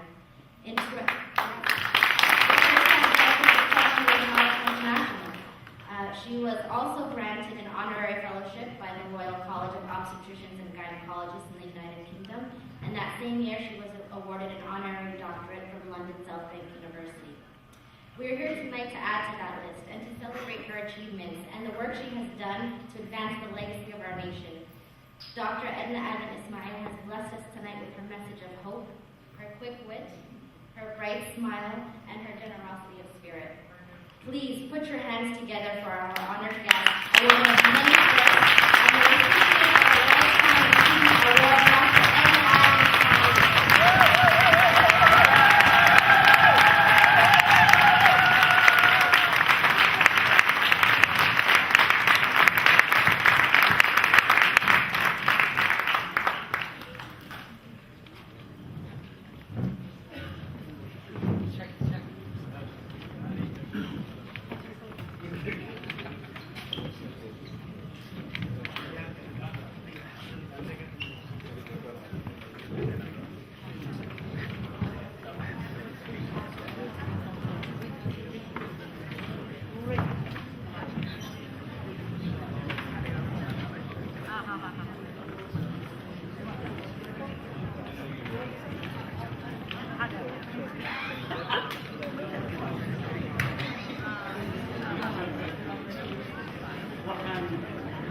community Somaliland ee reer Toronto waxay ka qayb galeen oo ka mid ahaayeen fundraisingkii ugu horreeyey ee dhextarkaa loo sameeyey Toronto ka dhacay.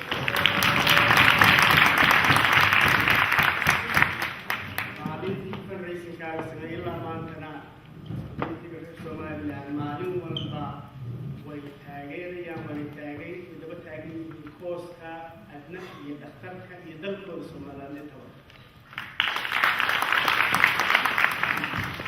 sooye yar oo dhakhtarka la siiyey adna ayaan jecelahay in odayga magaalada ugu weyneeyey ducaale axmed in yar ka hadlo furiintii soo iyo si lagu siiyo ducaale soo dhawo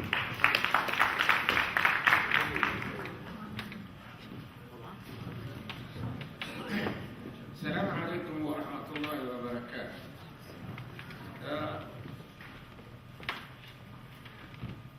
أدنى آدن إسماعيل أرجع جاركا والله هذا الصومال لاني الصومالية وحان هلكم وقصور دوينا هي وفرحنا قلب فران iyo rayn maamuus iyo welgalay shaariyadii reer Somaliland aqoonyahankeedii dhalinyaradeedii oo aan u kala harin farxad awgeed ku soo dhawow waxaan jecelahay kelmada dambe ay dambayse halkan aan ku guddoonsiinaynaa sidii Axmed Qari uu sheegay qaaraan loogu talagalay isbitaalka weyn ee maanta taariikhdiisa iyo waxa uu qabtay maqal iyo muuqaalba u arkayseen baanu ugu talagalay qaaraan yar oo halkan ka kooban jeeg 13,200 dollar waxaan jecelahay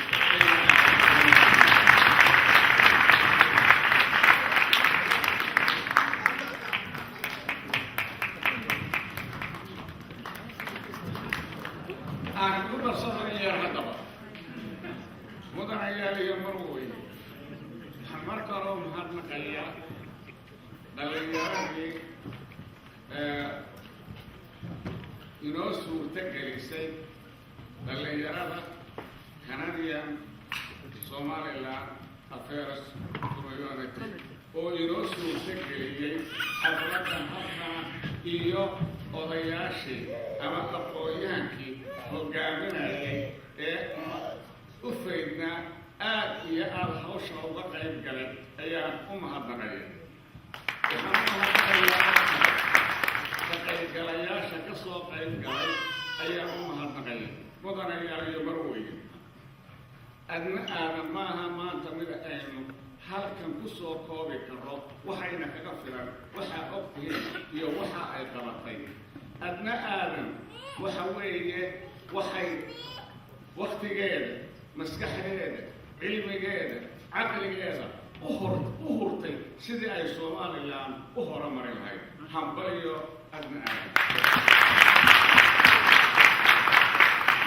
adna aadan maaha hawsha halkaa ay ka qabanaysaa dhakhtarka oo qura dhinaca walba Somaliland waxbay ka tartay waxaan ugu magac dari lahaa oo odhan lahaa magaca ay leedahay waa kaaba ama waa beeqa dhinaca arrimaha bulshada waxay ka tartay waa taa ay idiin muuqata waxay la dagaalamaysaa 3 cadow ee adduunyada ugu daran 2 ka mid ah oo ugu waaweyn oo maxay ah ka jahliga ah oo intaasoo aqoonyahan ayay soo saartaa waxay la dagaalamaysaa cudurka oo intaasoo dhakhtar iyo kaaliyaala ayay soo saartaa taa qura maaha dhinaca siyaasadana waxay kaga jirtaa kaalinta ugu weyn oo lagu aaminay xilka ay imika hayso albaab walba way garaacday hambaliyo Somaliland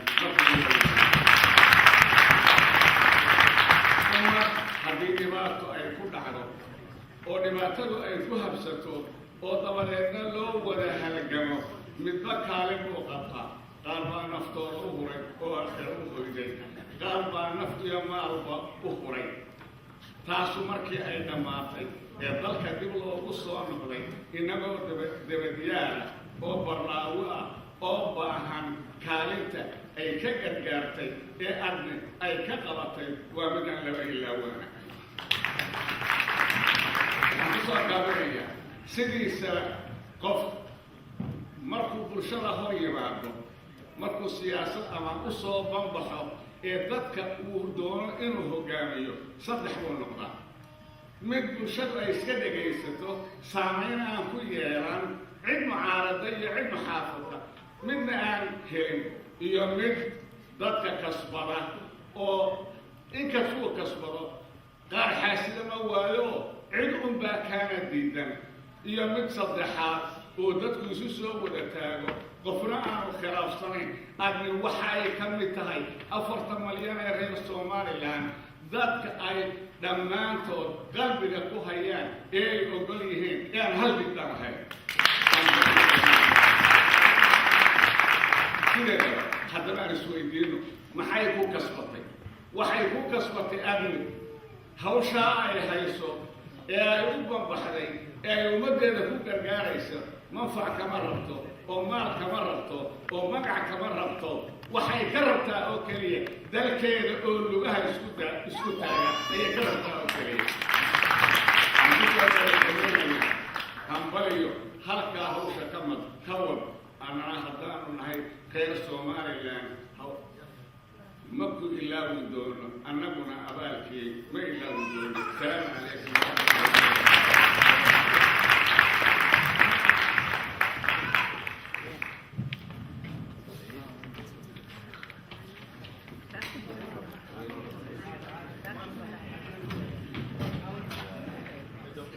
Guys, give it up one more time for the very deserving.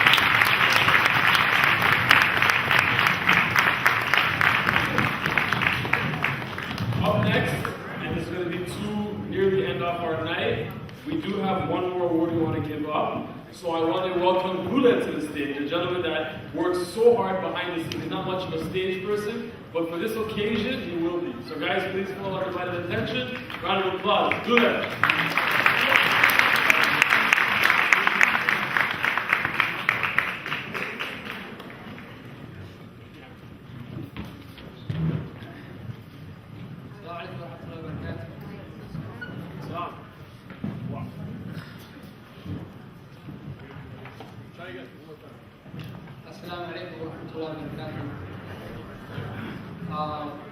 First of all, I want to thank everybody for coming out today.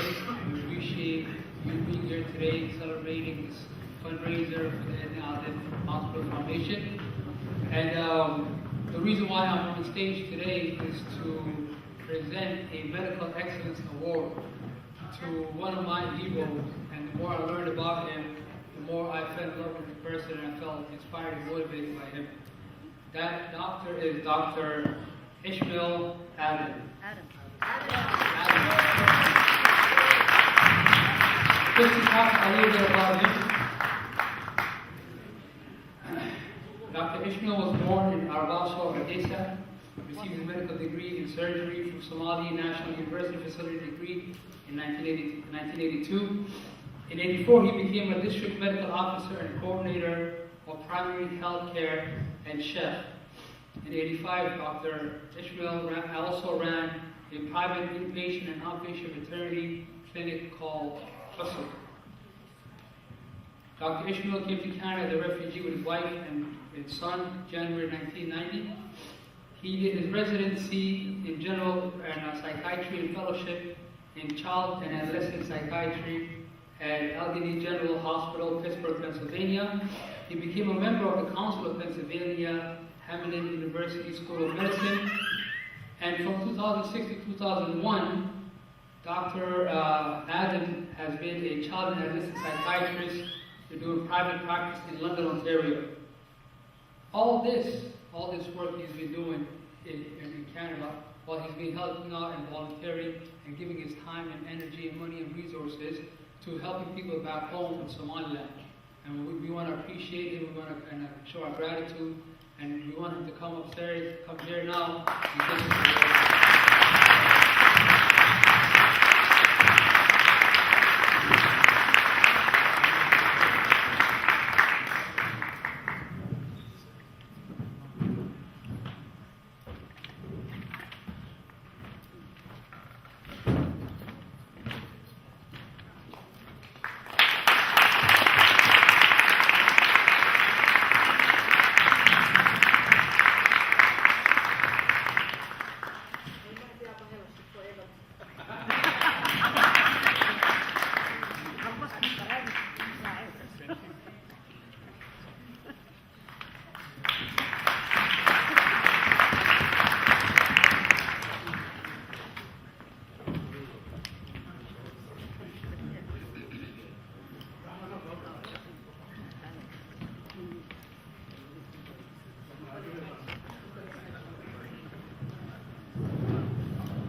Okay, guys, we have Adna Adan Ismail coming up for a speech. Give a little speech that he's going to give you guys. Put your hands together, guys, ladies and gentlemen.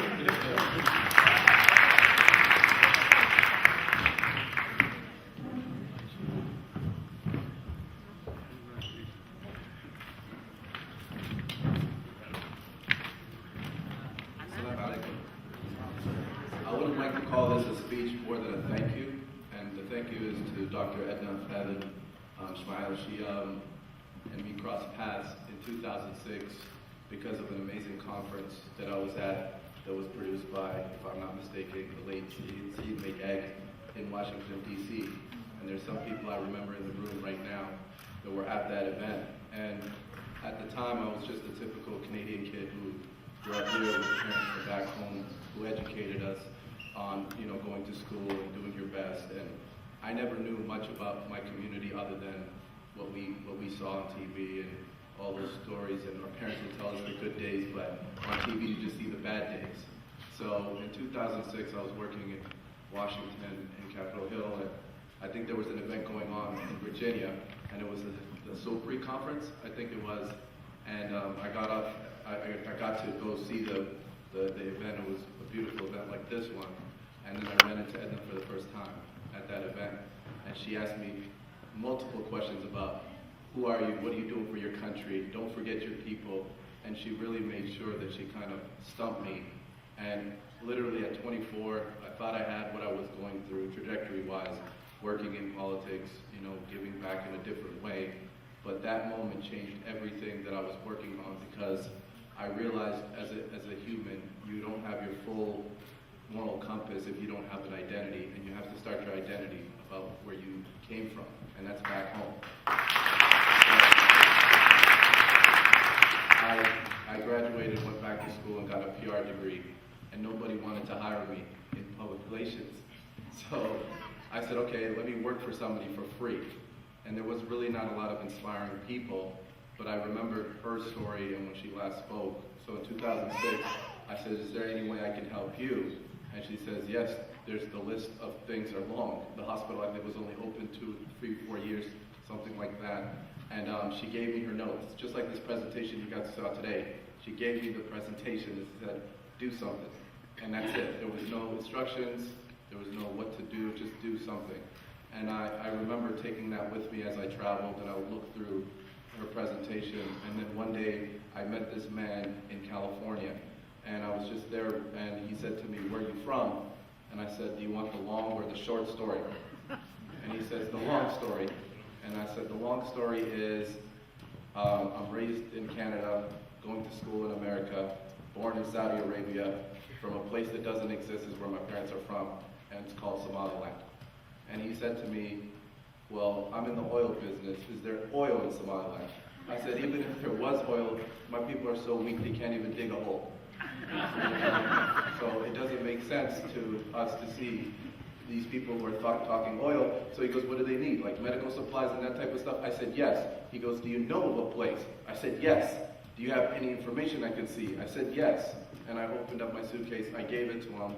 The next day he told me to come to his office, and as I came, I'm 23, I don't know what he's doing. I walk into his office, there's a team of people, and a room maybe this big of $500,000 of medical equipment that say Somaliland.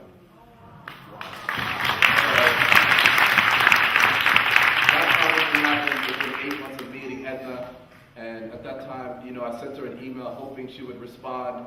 And she does her own emails, which is amazing because I know my friends who don't even know how to, use technology. But I think because of the access to the internet and everything she was doing in technology, it made it easy for me to communicate with somebody in another world, in another country. And what was crazy was, here I am, this college kid who doesn't have the money to go to school, and now I have to raise $50,000 to ship this medical equipment. So I went to our community, and they looked at me like I was crazy. They said, sell some of this stuff, give it away. It was just bad idea after bad idea. Finally, after 8 months of just not knowing what to do, and these people mad at me for not taking all this stuff for this country that doesn't exist out of their space, I went to Jummah prayer, and I found this Iraqi man, and his Iraqi brother helped me raise the money and gave me the $50,000 because he said it's my obligation not just to help the Iraqi community, but the entire Muslim community. And that's how we got started. Why I say that to you is because I wanted to speak to the young people in this room and tell them that your journey, just like how these organizers are here on the stage today, is going to start from one play, and that one play is going to lead to another play, because after 2006, I said, Edna, I want to do another project with you, and she said, what? I said, I want to make a documentary on your story. I feel like we have to tell the story well beyond you to keep like hope and legacy for our country alive. She didn't ask me what my credentials were. She didn't say anything about you can't do this, but she allowed me to do it.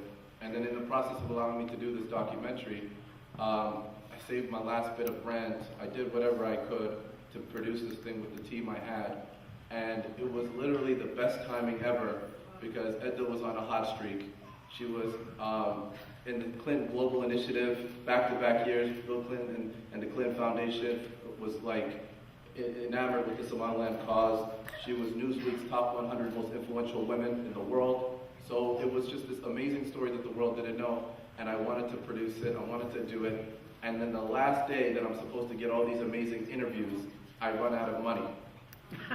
And I'm like waiting, and like all these amazing celebrities who know my aunt are trying to interview her, and I don't have a camera because my cameraman literally walked off the stage as I couldn't pay him.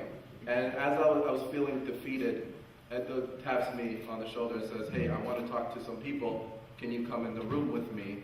And then those people was the New York Times and PBS, and they wanted to do $1 million documentary on Edna. And she allowed them to take Ahmed with you. So, you know, she was able to invest in me, but that moment of me going back to Somaliland, I always said if I go home, and just like some of the kids in this room who haven't been home, I wanted to go home with a purpose. Because our community, once you get home, after a couple of days, Allah, why didn't he so and so? But then 5 minutes later, Allah, for the hey, Lagma High School, you know, and so it gets old quick. They're going to ask for money, you don't have nothing. So I said, if I ever go back home the first time, even if it's a small project, I have to go home with a purpose. And Edna's cause was so strong that that was the purpose for me. And when I did that documentary and worked with her, I got to see every day the day-to-day lifestyle of Edna, going not just from the hospital, but going into the most remote regions of our country and talking to those local people on the ground, speaking to the elders, speaking to the chiefs of these clans and everybody, just to make them get along. As a kid who grew up in the projects now, you know, and growing up in tough neighborhoods in Toronto, to compare the fact that this lady's seen more AK-47s than the biggest gangsters in the world, it's an understatement, but she knew how to talk to people and she knew how to get everybody together. And that's kind of what I wanted to see happen. I'm happy with the success that I have as a young immigrant coming to Canada, but I'm more happy to see that the next generation is trying to step up. Because if we were to ask ourselves 30 years ago where our community would be 30 years from now, I know we would not be saying this is the state that we wanted it in. When we first came to Canada, we had amazing programming. We had Amity, Sir Johnny McDonald. We had picnics every Eid. We knew each other. We knew each other's kids. I've been in places now where two guys are about to fight and they don't know their first cousins. You know, take that in. I've been watching TV and at 11 o'clock at the news, we're just praying that the breaking news is not Somali kid on the news. That's not our solution. It doesn't make sense. You have to come with a plan. You have to prepare days like this. It's actionable. It's great Edna came. It's great that she spoke, but she was speaking to the actions. And our actions are very important. What happens when one of our children or somebody gets arrested? The amazing women in our community, before you know it, have bail. You know, we have the best community organizers in the world, and our female community has been amazing. But as a speaking from a male's voice, I also feel like there's more that we have to do. And there's more responsibility and initiative we have to do. The room here, I can look right now and see it's 80% women.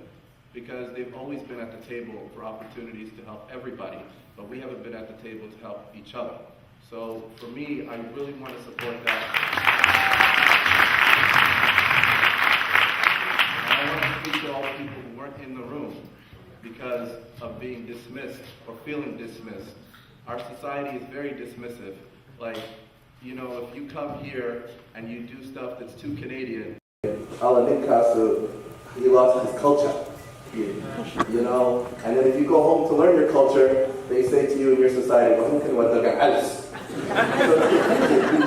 You spend the money to go home, but they don't accept you, and then you come here and they don't accept you. So there's a lost group of kids in the society that we're not utilizing because they feel disenfranchised.